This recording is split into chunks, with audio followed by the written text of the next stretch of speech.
You're listening to Two in a Bar. Hello and welcome back to another episode of Two in a Bar. I'm Chris and I'm of course joined by... Joe. I thought you weren't going to let me speak, but it's good. You are joined by me. You've made that joke previously, but okay.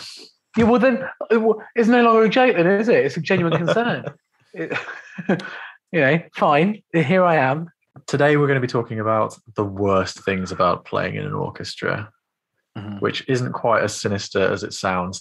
Last week we talked about the best things about playing in an orchestra, and so we thought we should just for a bit of fun look at the other side. We should say as a massive disclaimer that playing in an orchestra is one of the most amazing things you can do.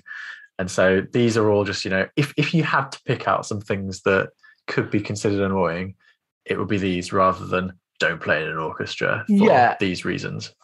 And whilst I would absolutely agree that it's one of the best things you can do, I wasn't really scraping the bottom of the barrel to find some of these. They did sort of fall into place rather naturally, is what I would say. Right.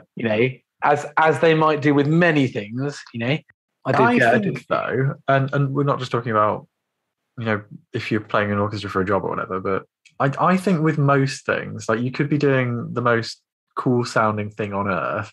I reckon astronauts have their little gripes. I think everybody about things are doing on a regular basis will have little niggles and stuff, don't they? Yeah, and there's a little life lesson in there, isn't there? What's that? Well, nothing's perfect. What better way to show that life isn't always perfect than by pointing out the worst things of playing an orchestra? Okay, so on that note, how many are we doing today, Joe? We did 3 best things. We should probably do 3 worst things as well. Yeah, we attempted to do 3 best things. You were a little bit fast and loose with the numbers in the previous episode. So I think we should try and do 3 again. Listen, we can't say that, these are just, some of the bad things about, playing an orchestra is really good. And then give a half-hearted attempt at best things, then reel off a huge list of things that are annoying about playing an orchestra. Let's keep it to 3. Top 3. So we'll each do our top 3. There might be some overlap as per usual, but that's the plan. Okay. I think you should kick us off this time. Okay. My number 3, it's bars rest. Something I'm sure as a brass player you can appreciate as well. So for people who don't play in an orchestra, when composers write pieces, often the primary consideration that they're thinking of when writing it isn't keeping everyone amused. It's, the sounds that they want. Inevitably, in most pieces, that involves string players playing for most of the time. And then to a lesser degree, woodwind players. And then I think you described them in a previous episode as impact players, Joe. But things like brass and percussion kind of a lot more sparingly for big punchy moments, which, that makes sense if you're thinking about the kind of sounds you want. But in terms of a person having to sit there and play those parts, I mean, maybe you could say it goes the other way for a string player. Maybe you'd want some breaks. It's probably a lot more tiring for a violinist per se, but sometimes for a natural performer such as yourself, Chris, to not be spending that time in the limelight. It depends on the piece, because sometimes it's just a few bars here and there. We'll play a little bit, then we'll have 16 bars rest or something. But sometimes, and I'm aware that you'll have had it way worse than me as a brass player, but sometimes you get 100 quite bars like rest. I think I have seen like 102 or something before. You give up counting them then, don't you, when they're like that. You just think, I just have to learn roughly when it's 2 bars before I come in. I'm not counting that. That's, if a composer does that to you, they're expecting you to come in the wrong place. So They've asked for it. They have, yeah. It's the least they deserve, to be honest. But in a rehearsal, what can often happen is because you'll play through a chunk of music and then stop and go back and fix some problems, is you might be counting your bars rest. Let's not go 100, that's quite extreme. Let's say you're counting your 30 bars rest, you're 20 bars in, and the conductor stops and they go back to fix the problem. So you've just counted for no reason, and the number of times, I'm sure it's probably, this must be, like perception bias, but the number of times I've been in rehearsal and I've counted 30 bars rest and you get to like 29 in 3 beats and the conductor goes, we'll just leave it there for a moment. Let's just practice this for the strings again. And you've counted them all. You've taken the in my case, trombone is to the lips, primed, ready to go. You've taken that breath, your diaphragm's filled with air. You're about to come in. That impact instrument is about to, do what it's designed for. And no. So, I mean, I'm it's sure. like constantly holding in a sneeze. I like that. Being told that you can't sneeze yet. Exactly. Sorry, you can't sneeze until string players get it right. Yeah, which can take a while. So I'm sure that when I'm conducting, I will do that to people as well. But to be fair, because it's happened to me so many times, I do try and make a conscious effort not to do it and think, oh, let's just let those people have a bit of a go. Yeah. I think that's a good one. I think it's a very good one. What you got? My number 3 is a bit of an odd one, and it's one that might not always be relevant anymore because it's the outfit that you sometimes have to wear. Oh yeah. Yeah. So I have played in too many orchestras where the expected attire is a DJ. I hate that. Though exactly. All right. Now I have also played in some where they say it's just all black. And that tends to be more of a well, it depends what it is, doesn't it? But I much prefer that. With black open neck shirt, trousers, great. When you are performing a DJ, so many things wrong with it. Firstly, again, my instrument being the trombone, and you're physically moving a slide. The last thing you want is a jacket impeding your motion. Yeah, it's the last thing you want. Yeah. And you also don't want a bow tie restricting your windpipe. Definitely not. And you don't want to be overheating in this stupid outfit. It is yes, I think it's outdated and I just don't like it. Incredibly impractical. This also, I don't want to step on the toes of a future episode, but this also goes for choirs as well. Right. Similar sort of thing.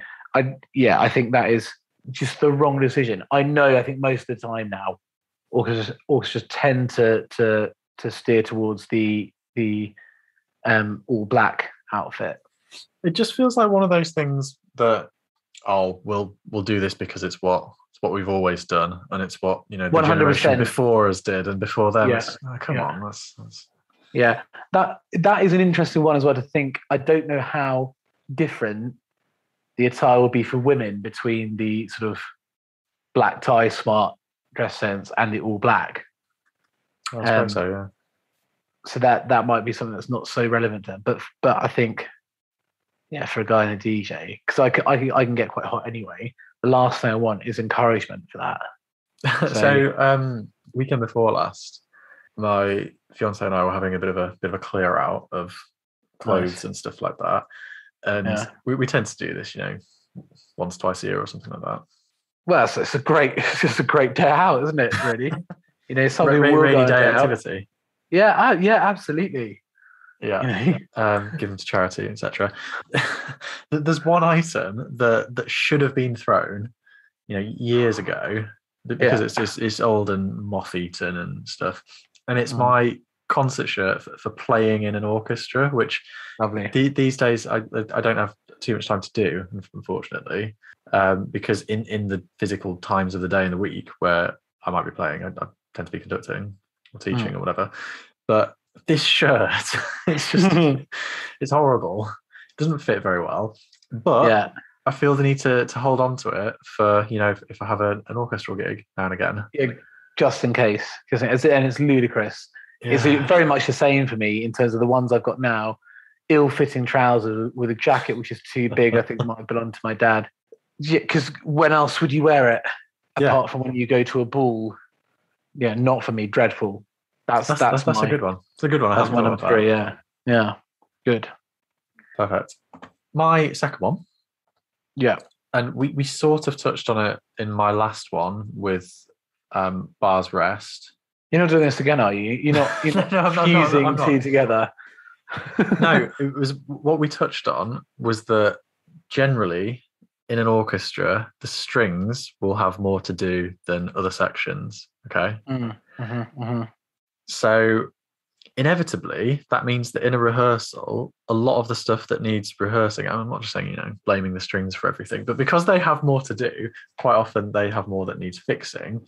But if you're playing in an orchestra and you're sitting there whilst, the strings are being rehearsed, it can get a bit tedious, kind of. And there's, a thing that wind players and percussionists always say, it's like, well, sat in on the strings sectional tonight. Yeah. And it does get tedious, and I see the reason for it. But to be fair, and I'm not just saying, oh, aren't I good when I'm conducting? Mm. I make a conscious effort to involve everybody and just rotate who we're rehearsing. So if we're doing a load of string stuff, for a few minutes, then the brass player's looking a bit fidgety. Bam, let's rehearse them. Oh, woodwinds, before we go back to the string things, because if you wanted to rehearse things just in terms of priority, quite often you could have a rehearsal that was 90% just talking to the string players and leaving everyone sitting around, but you can't do that. Yeah. And so when that's happening to you, it's the worst thing, isn't it? Because you've given up your evening to. Oh, it's so annoying. I couldn't agree more with this one. I think some very thoughtful conductors often might say, do you know what, brass, when you're not needed that night, don't come. Which is great, but I can't stand it. I can't stand the sitting there, watching time just ebb away from you. It's. I mean, look, if you've got the time to spare, it can be quite nice. If you're thinking, there were times, when I've played in an orchestra where I've thought about the things I've had to do, like particularly when I was sort of at school and maybe avoiding homework, or university was a similar thing. Yeah, and think I'm sitting here watching them do this, doing absolutely nothing. Yeah. Absolutely nothing. At university, I nearly bought a little, what you'd call now like a Chromebook, but at the time they didn't exist, like a little mini computer. Sure. Because I thought, maybe I could write some of my dissertation showing these bars. I never did it. But, to be fair, I used to, I don't know how common a thing this is, so I didn't do it with many things, but I used to, when we were at uni, I used to go and try and sit in on professional orchestras rehearsing and write down stuff that the conductor was saying and whatnot, try and learn a bit. And quite often the brass players or percussionists would have, like books in with them and stuff. Yeah. And it was just, an understood thing. Yeah. That happens. Yeah. But then in that case, you're being paid to be there, so it's fine. Whereas if you're giving up your free time to do this for fun, then it's different, isn't it? It's a bit why not just go read? Yeah. It's a library. Yeah. No, I'd agree with that one. Definitely. Nice. What's your number 2? So I don't necessarily know which to put as 2 and which to put as 1. I'm going to put this as number 2, okay? And it's unfortunately, I'm going to make a broad statement here about a certain type of character that you might sometimes find in an orchestra. Okay. And almost all people you'll come across, that play will be wonderful, friendly people, but you do get the occasional person who might, take the music a little bit too seriously, is what I would suggest. This is the sort of person who, with daggers at someone for clapping in between movements, at a concert. Sure. And the same sort of person who, at the end of the actual piece, claps immediately to let everyone else know around them that they know when the proper end of the piece is. Yeah, but before the final notes died away, they're like, bravo. Yes, exactly. Yes. I hate that. Yeah.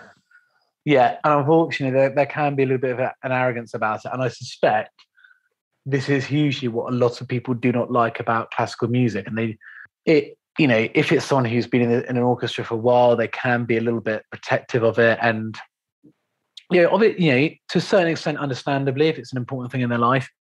But it makes it very intimidating for a new person to join, and it can sort of slightly sour the atmosphere when you've got someone who isn't open to sort of new ideas, is very basically quite arrogant with it all. Yeah.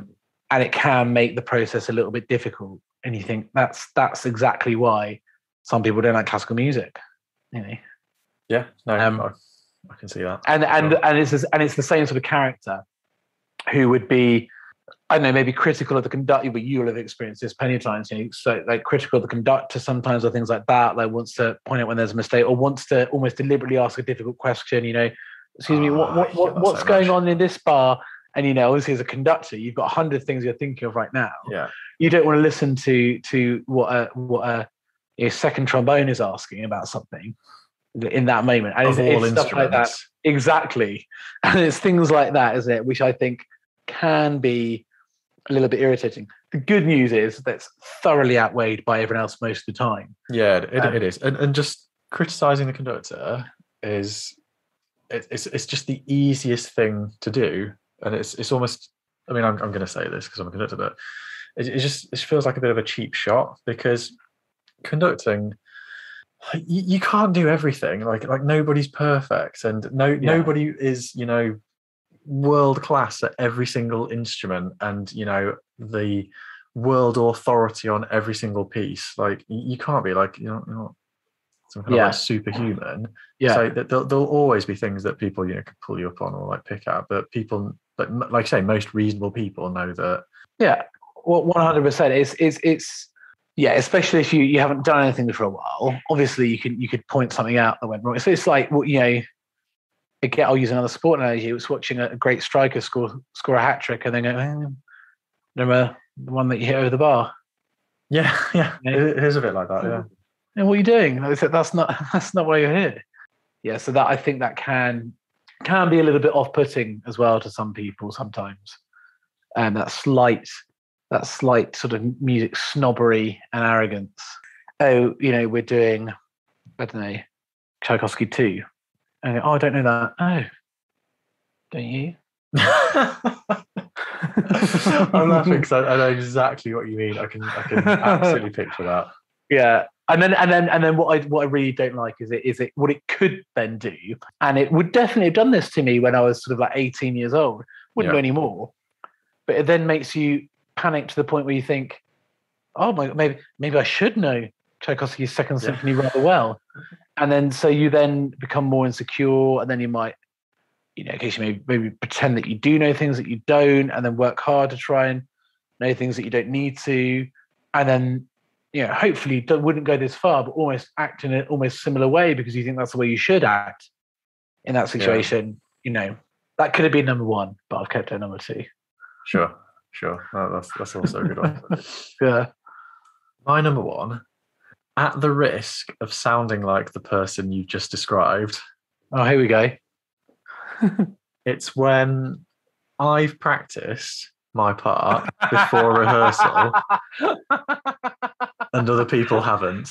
Now, I want to be very clear that that's not me putting down other people, because what I don't mean, 100% don't mean when other people can't play their part. That's not what I mean. What I mean is people can't play the part because they've not tried, because they've not been bothered to do the prep work, which you should do before rehearsal. So if I've like given up my time to go and practice for an hour before the first rehearsal to make sure that, you know, things don't fall apart because of me, and then we spend a lot of the first rehearsal or second rehearsal, whatever it happens to be, sitting picking up the pieces for somebody who's making mistakes that, again, not because they can't play it, it's just because they've not bothered to look at it beforehand, mistakes that they wouldn't otherwise be making. Do you know what I mean? I do know what you mean. I mean, again, I would probably fall much more into the camp of not looking at the music beforehand. But then also, again, that's the benefits maybe of being a trombone player, where you could probably get away with that a lot more, couldn't you? Sure. No, I know what you mean. It is frustrating. And what you think is you're not here when they then have to practice that. You shouldn't be at a rehearsal to hear someone practice their part. Exactly. You know? It's that. Like, can you see the difference between what I'm saying there and the person you're describing in number two? Oh, of course. It's like in the acting world, isn't it? Where you might get acting snobs. But equally, if you go to rehearse a play, you expect the people there to know their lines before they arrive, so the director can then direct them. You don't expect them to come to the rehearsal going, so now we're going to learn our lines, yes? Yeah, or at least have read the play before. Yes, yeah. No, very much so. It is frustrating. I think it's even more frustrating as well when they have a particularly big part in whatever piece they're doing. Yeah. You know, because then you think it really then does become more of a waste of time for other people. Yeah. And also, like, again, not to do with whether people could play their parts or not, because obviously I'm not perfect. Stuff I can't play, and you need to practice it and spend time working on it in rehearsals with. Yeah, but at least know at least know you've done what you could beforehand to prove that you could. Yeah, exactly. But it's also, it's one of those things where if everybody had a look at it beforehand and just ironed out the basic flaws, we could spend more time in the rehearsal just trying to make it sound really good together, rather than just doing stuff that probably wouldn't have otherwise needed to do. I agree completely. Yeah, that's a good one. That's my major gripe. My number one, right, is maybe a little bit controversial. Yeah. And it slightly steps on your toes with the whole bars rest thing, and waiting for others to rehearse, because that is immensely frustrating. But this is something which is a bad thing, but also could be a good thing. And it's the length of some pieces. Okay. Because sometimes pieces are too long. They just are. They just are. And we've spoken a lot in the past episodes about Mahler 2, because it was a big performance that we were both involved in. Yeah. Amazing piece. Could it be cut in half? Half. Probably it could. Would we miss some of the things that have to be cut too much? I suspect not. And I just think sometimes, I think this is another problem with classical music. And I think it's a problem which shows it's difficult for it to adapt to a new age, because again, when is Mahler writing his Second Symphony? It's something like 1900, right? Maybe a tiny bit earlier. But back then, that is, people go to a concert and expect their money's worth, right? The rich people who could afford to go to a concert, the people of Vienna would think, oh, amazing, let's spend the money to get this. Beethoven did that 5-hour extravaganza and everything, which, great for everyone there. But I just think now, for the modern listener, I think it's too much. And I wonder what you say to this. I wonder if some composers who, were composing before the age of gramophones and things like that, I wonder if some of what they write is almost filler, because they think the audience expects to have a bit more of a bigger piece. Okie dokie. I've got a number of things to say about this. Excellent. So, I mean, the first thing is that how much of that is just, when you talk about audiences back then and wanting to get the money's worth, yes, for sure. But how much of it is because of the difference in attention span between people back then and people nowadays with smartphones and stuff? Absolutely. It might 100% be the case, but then it's still a relevant argument, right?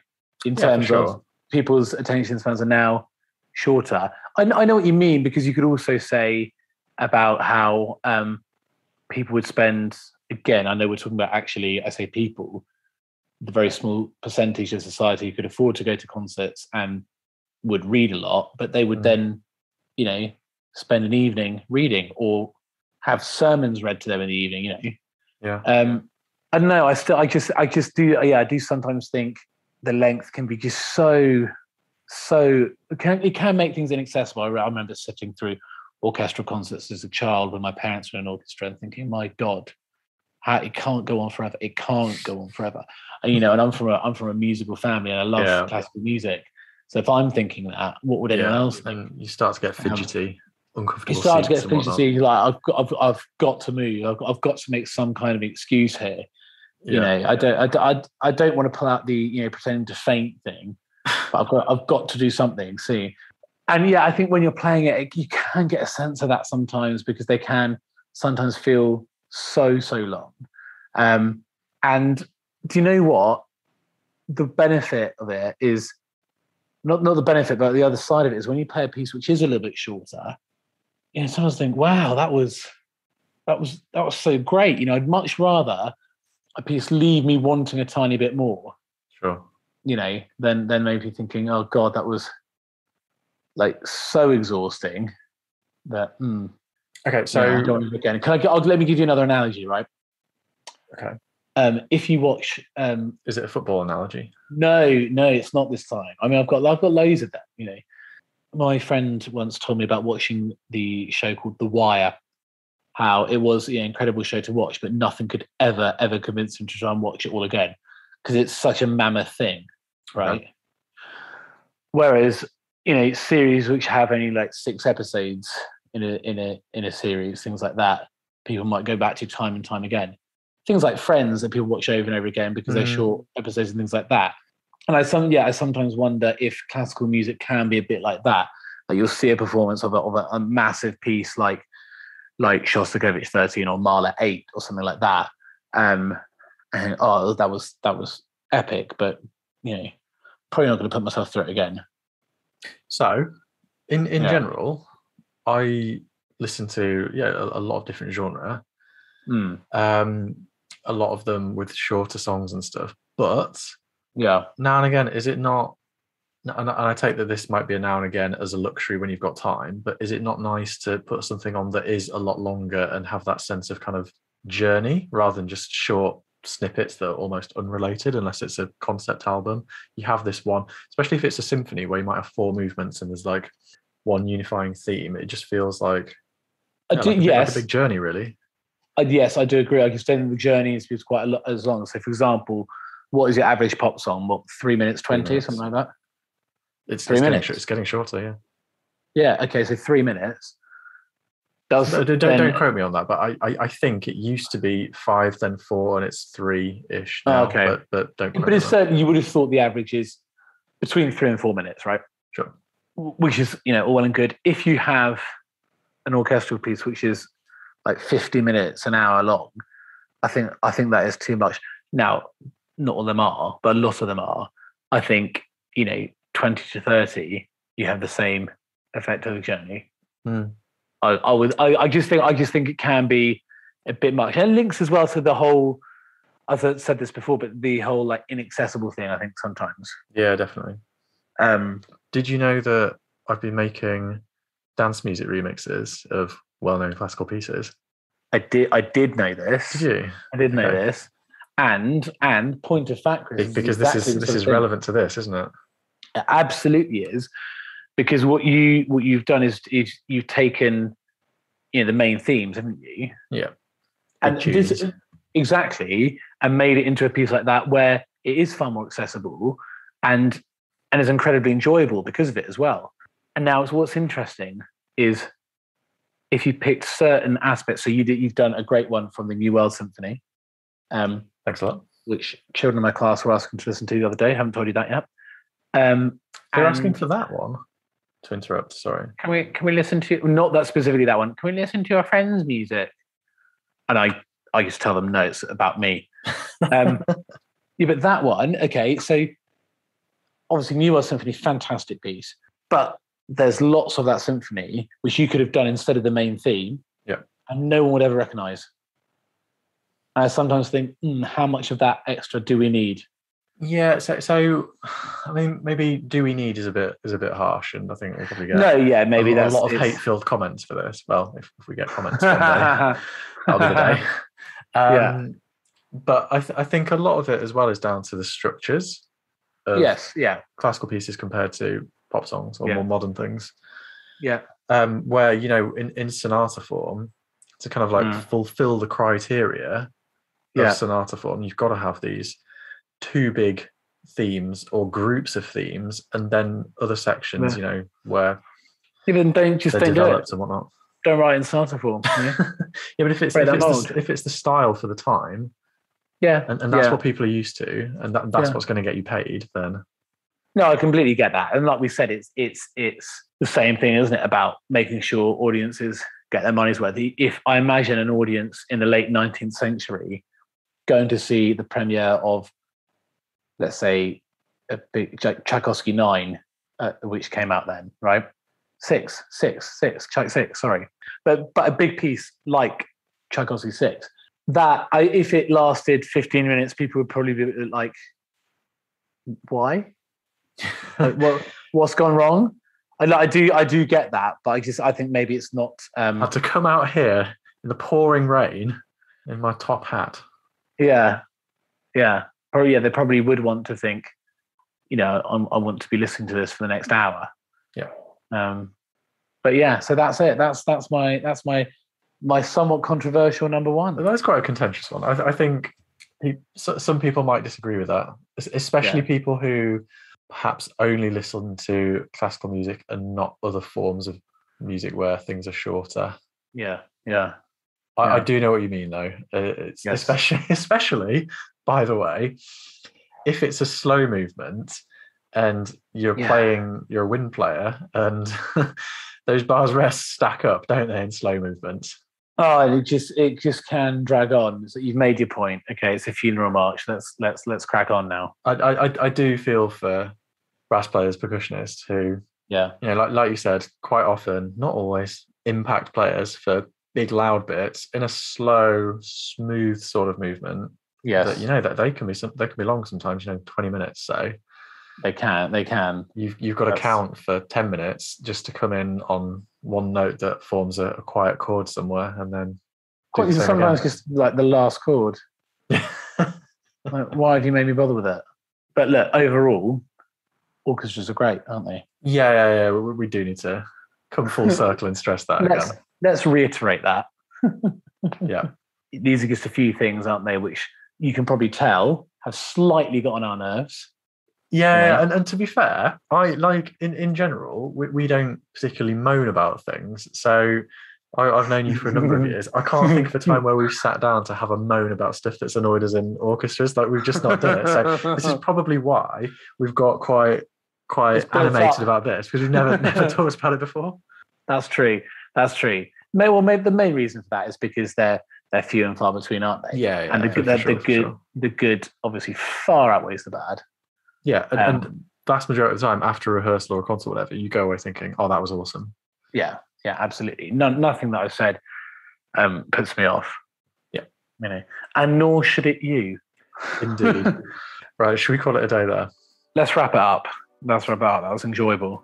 Thanks for joining us. Come back next week where we will be talking the first of our planned topics on a composer. Very exciting. So come back next week to find out who. Was who? Yes, find out who. You could say about whom we'll be talking, because I think whom has to be the indirect object. Why are we going to this now? Indeed. Let's put a lid on it. Yeah, we're becoming those people that we talked about. Yeah. Bye. See you later.